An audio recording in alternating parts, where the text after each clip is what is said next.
আসসালামু আলাইকুম ফ্রেন্ডস, আশা করি সবাই ভালো আছেন। আজকে আমি আপনাদেরকে যে জায়গাটা দেখাচ্ছি এটা হচ্ছে বাবুবাজার ব্রিজের নিচে রাস্তাটা। এই রাস্তা দিয়ে আপনার হচ্ছে মিটফুট যাওয়া হয়, মিটফুট হসপিটাল যাওয়া হয়।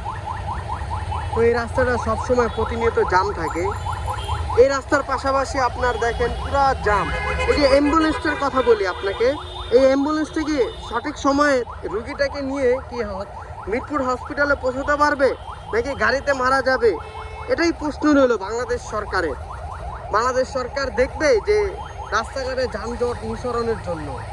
এই যে দেখেন এখানে অ্যাম্বুলেন্স ঠিক মতো পৌঁছতে পারতেছে না, প্রায় আধা ঘন্টা ধরে এই যে দেখতেছে ওই কোনার থেকে আস্তে আস্তে এই যে এ পর্যন্ত যাইতেছে এই অ্যাম্বুলেন্স। এভাবে কি হয়? আর ওই যে এখানে দেখেন গাড়িগুলা জাম।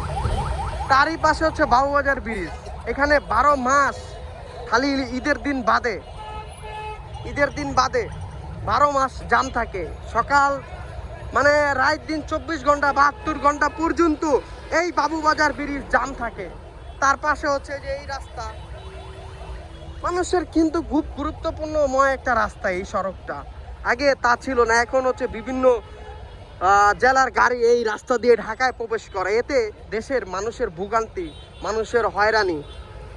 রুগীর গাড়ি ঠিকমতো হসপিটালে পৌঁছতে পারে না, গাড়ির ভিতরে রুগী মারা যায়। এটা হচ্ছে আমাদের বাংলাদেশের ঢাকার অবস্থা, ঢাকার বাবুবাজার ব্রিজের অবস্থা। এভাবে হলে হবে?